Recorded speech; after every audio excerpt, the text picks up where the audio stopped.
Tonight on Sightings, vampires. Are they real or the stuff that nightmares are made of? The best thing about being a vampire is the taste of the blood. Our researchers hunt for evidence in human skeletal remains and prove that vampires still exist. Then, they were ordinary people until they had frightening visions of real-life murders. It was as if someone had put a picture right in front of me. Fluke or psychic phenomena that could solve our most horrifying crimes. And our ongoing Bermuda Triangle investigation uncovers a startling piece of evidence that may unlock the mystery of missing Flight 19. This telegram is certainly a genuine telegram of the period. At that point, it started to appear. They had large, dark eyes, claw-like hands. I began sensing and knowing and feeling. I do believe in life after death. I mean, I've been there. We have not scratched the surface of what the mind can do. It's a connection with the unknown.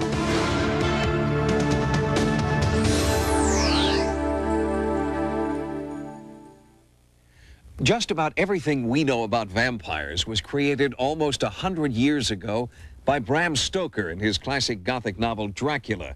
It's been the inspiration for countless stories and movies about a fictional character with a taste for human blood. But today in the United States, some people believe that vampires actually exist.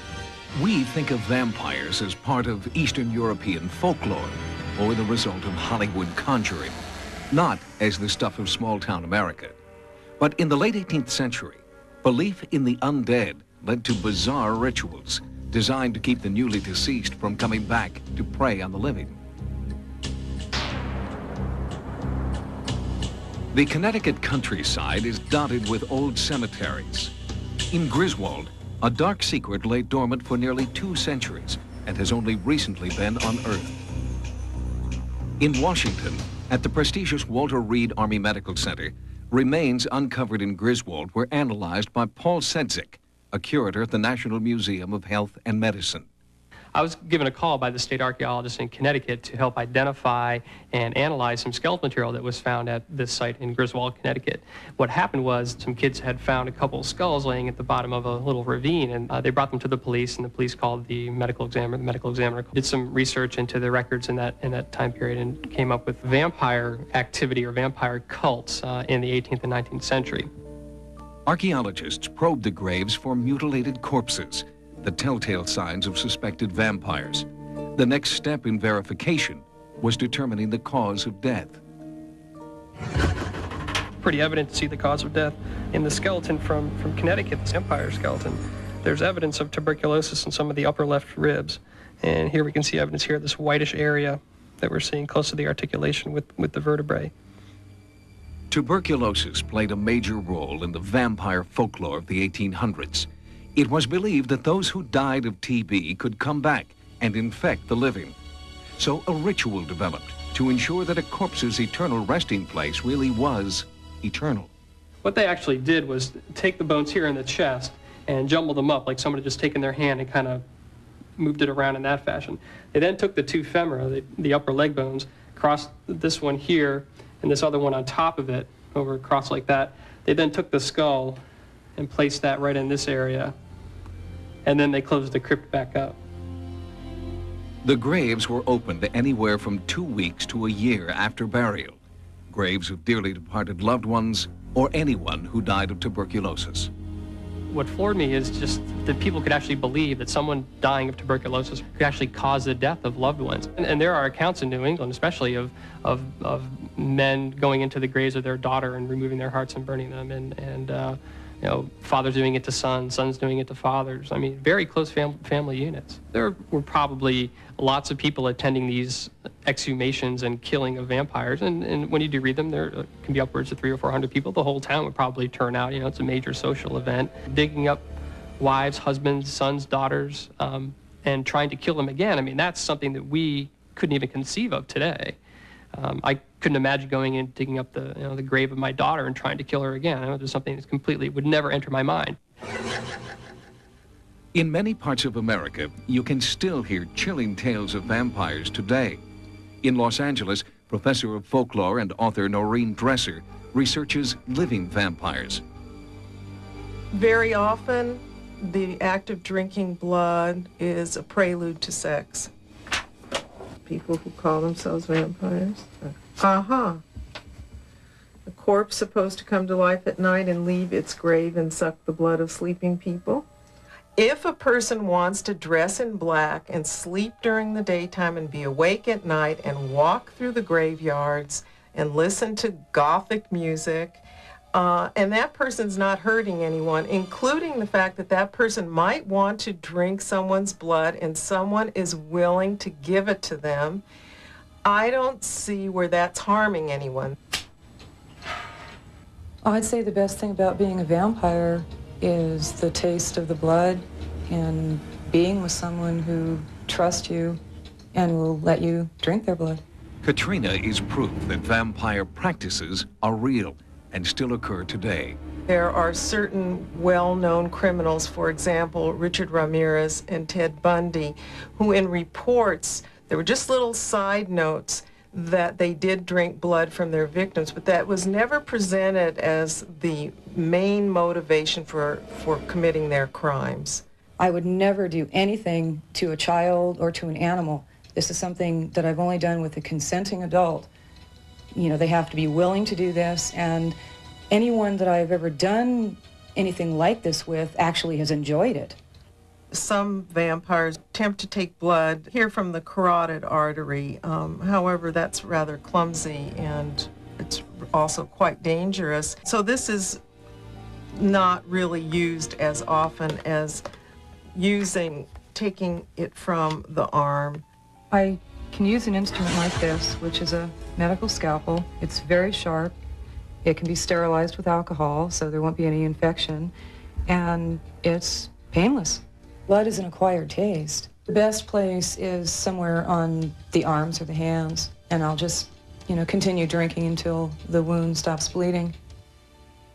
Sometimes this leads to a relationship where they say, well, that was kind of interesting. I enjoyed it. Would you like to do it again sometime? You could be attacked, mugged, robbed, shot, killed on the freeway. I mean, our life is so fraught with dangers and fears that it's a lot more satisfying to focus on something scary when we know what all the rules of that scariness are. Why does the myth of vampires still persist? Perhaps it's because we are still plagued by diseases and our lives are still precarious as they were in ancient times. But unlike the rest of us, a vampire never gets sick, never grows old, and never dies. Coming up, they were ordinary people until they had frightening visions of real-life murders. It was as if someone had put a picture right in front of me. And later, what really happened to Flight 19 over the Bermuda Triangle? Startling new evidence may prove that the airmen survived. There are people who have extraordinary powers of perception and make their living as professional psychics. But tonight we'll meet ordinary people who suddenly, and for no apparent reason, have one striking psychic vision. For them, that single clairvoyant moment becomes a living nightmare. August 1990. The usually laid-back town of Gainesville, Florida was paralyzed with fear. 5 violent murders within 40 hours. 5 college students mutilated in their apartments, and no arrests. 2 years later, the case remains open. Over 1,000 miles away, a successful businessman who has never been to Gainesville begins to experience nightmarish visions. Well, I walked out to the barn and about 9:30 at night and was taking care of the horses down there. And on my way back from the barn, I just happened to look up into the sky and I saw a window with a silhouette of a person in there. A few weeks went by. I had a premonition that I was going to meet this killer from Gainesville. The very next day after the premonition, I did meet a gentleman from Gainesville. For the past year, visions of a murder have haunted a man who's never had a psychic experience. The images are so real, so frightening, that he's asked to remain anonymous and be referred to as John. One morning, I just happened to see this vision of a dog.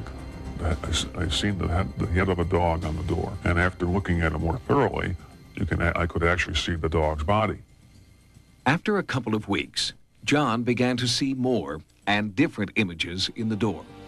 A young girl, the state of Florida, an athletic field, a deer, a sickle. The images gave John no answers, only questions. What is the average person to do when they start having what they believe are intuitive impressions about, say, a crime, a murder, a series of murders? The spirit who was coming to me was a girl, a young girl. And I had the feeling that this spirit was a girl of about 20 or so years old, and she was one of the victims. John wanted to go to the police, but he was afraid that if he told them what he'd seen, they might make him a suspect. That is exactly what happened to California housewife Etta Smith 10 years earlier. It was 3 o'clock in the afternoon, and I was listening to a radio broadcast while at work. And they said that they had found the lady's vehicle in Pacoima, I think on a dead-end street, and that they were making a house-to-house search for her. And as soon as they said house-to-house search and that thought registered, it was as if someone said to me, "She's not in a house." I saw a picture. It was as if someone had put a picture right in front of me. Etta drove to a police station and revealed her startling insight to a homicide detective. I explained exactly. It'd be the right-hand side with a dirt path to her, a hill behind her. He suggested that I show him on a wall map where this area was, and that's when we discovered that it was Lopez Canyon. I don't think I was thinking right, but I knew I had to go see for myself. I knew the police would never tell me, and I was afraid maybe they wouldn't look. Within minutes, Etta saw her vision become a horrifying reality. As my eyes traveled further across the object, at the end of the object were white nurse's shoes. On her way back down the canyon, she reported her grisly find to a ranger. Shaken by the experience, Etta then went home. Not long after, there was a knock at her door. She went home, and then subsequently she was brought down by the police department and arrested for the murder of this woman. It took 9 years and a jury trial before Etta was exonerated for doing what she thought was right. But how do you explain the source of her psychic experience, or John's startling visions? Somehow, John had to come to terms with the gruesome visions that had been haunting him. Psychic psychologist Keith Harari accompanied him to Gainesville to help him on his journey. They visited the murder scenes in search of clues to the mystery. When I was out and, having these visions, I would ask for something that only the police would know, or that she could tell me. One of them being that what was the murder weapon used, and she gave me a vision of a sickle, and the sickle could be found in an area behind a football field. And I also envisioned a tree and also a symbol or a deer or some type of animal.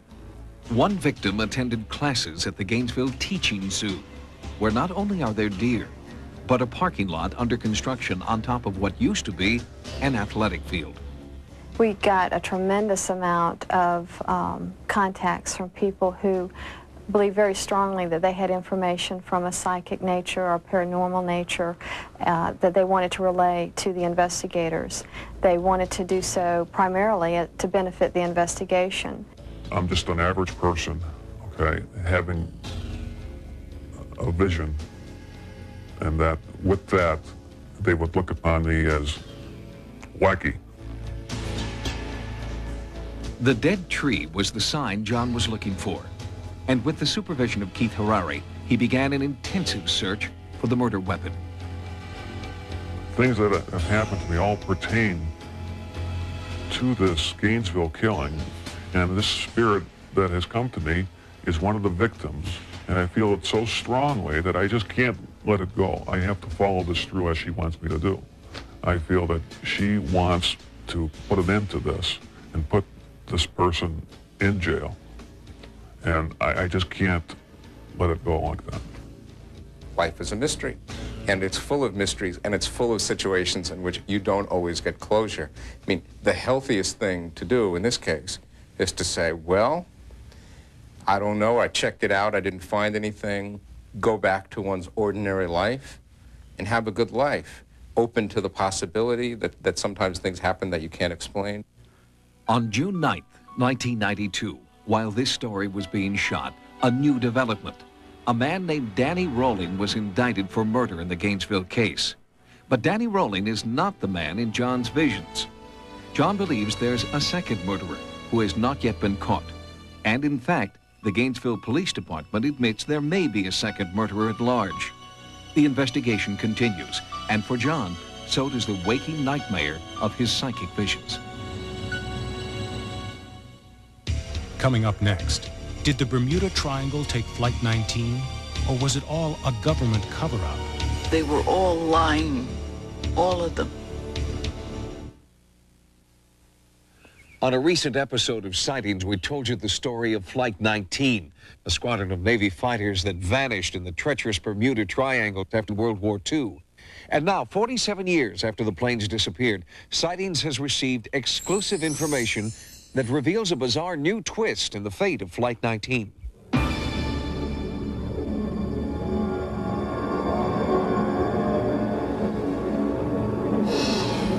I doubt if anyone will ever be able to solve this. You know, they were all lying. East of Florida, north of Puerto Rico, south of Bermuda. These are the parameters for a region some believe is a portal at the rim of reality. This is the heart of the legendary Bermuda Triangle, the last stop on Earth for many who have dared venture within its boundaries. For the last half-century, men, women, and children have mysteriously disappeared here without a trace. And the Bermuda Triangle does not give up its secrets. But now, one strange Western Union telegram may reveal the fate of at least one victim of the deadly triangle. Nearly a half-century ago, on December 5th, 1945, the Bermuda Triangle claimed some of America's finest, men who had survived World War II. At 2 p.m., a squadron of Navy Aztec bombers took off from Fort Lauderdale on a routine 3-hour training mission over the Atlantic Ocean. At 3:45 p.m., Lieutenant Charles Taylor radioed in a distress call. He seemed to be disoriented. "Both my compasses are out," he said. "I'm over land, but it's broken." Sporadic broadcasts continued for the next 3 hours. Then, abruptly, all 5 planes lost radio contact with the tower. When we couldn't make contact with Taylor, things became very frustrating. And then when one thing went wrong, it seemed like everything went wrong. The Navy launched a massive search and rescue operation, sweeping hundreds of nautical miles night and day. But no trace of the squadron was ever found. No debris, no bodies, no oil slick. 14 men and 5 bombers vanished off the face of the earth. You know, your mind plays all kinds of tricks, and you think all kinds of things, and you just can't come up with a complete answer. A strange rumor surfaced that the planes had not crashed into the ocean and that the crewmen were still alive. This rumor was based on the theory that Flight 19 was not on a routine training mission, but instead was part of a top-secret Navy intelligence project. The Navy was supposedly testing a new electromagnetic device believed to be more important than the atom bomb. This device was thought to be capable of making any metallic object and the crew on board invisible. It was called the Philadelphia Experiment. 50 years after Flight 19 disappeared, a haunting clue has surfaced. On December 26, 1945, 2 weeks after the disappearance, Joseph Payanesso received a telegram signed by his brother George, one of the crewmen who had vanished in the Bermuda Triangle. The telegram read, "You have been misinformed about me. Am very much alive. Georgie." To check its authenticity, a Western Union official and a document expert examined the telegram. They both verified it is not a fake. This telegram is certainly a genuine telegram of the period, and as for the contents, I leave that to someone else to judge.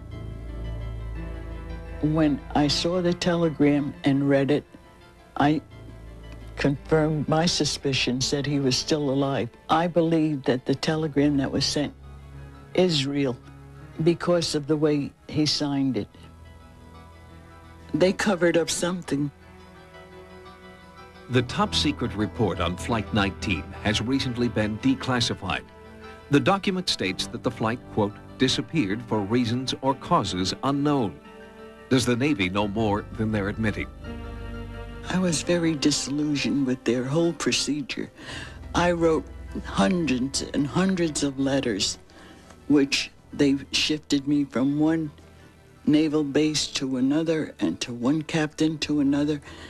They declared him dead due to drowning.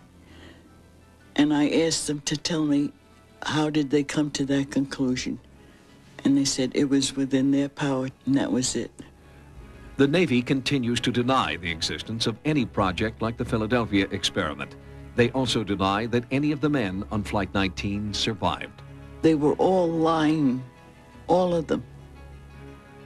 Were the men of Flight 19 victims of a Navy experiment gone horribly awry?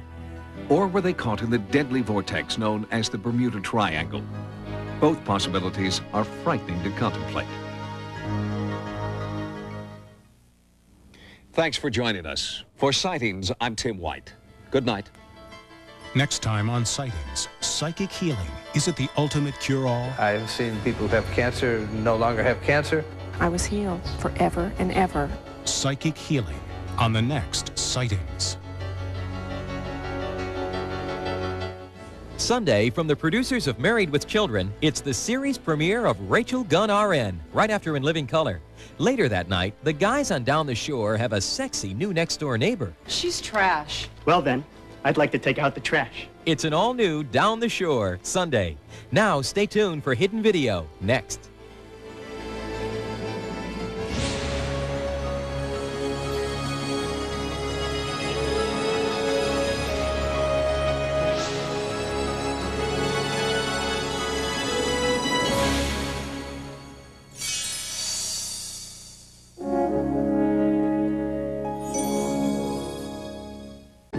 To appear. They had large, dark eyes, claw-like hands. I began sensing and knowing and feeling. I do believe in life after death. I mean, I've been there. We have not scratched the surface of what the mind can do. It's a connection with the unknown.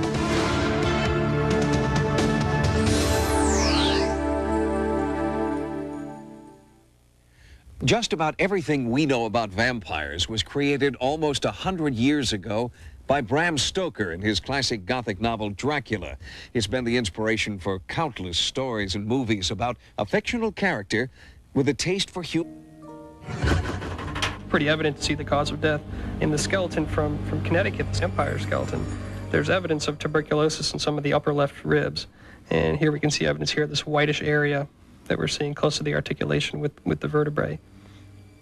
Tuberculosis played a major role in the vampire folklore of the 1800s. It was believed that those who died of TB could come back and infect the living. So a ritual developed to ensure that a corpse's eternal resting place really was eternal. What they actually did was take the bones here in the chest and jumble them up like someone had just taken their hand and kind of moved it around in that fashion. They then took the two femora. Army Medical Center. Remains uncovered in Griswold were analyzed by Paul Sedzik, a curator at the National Museum of Health and Medicine.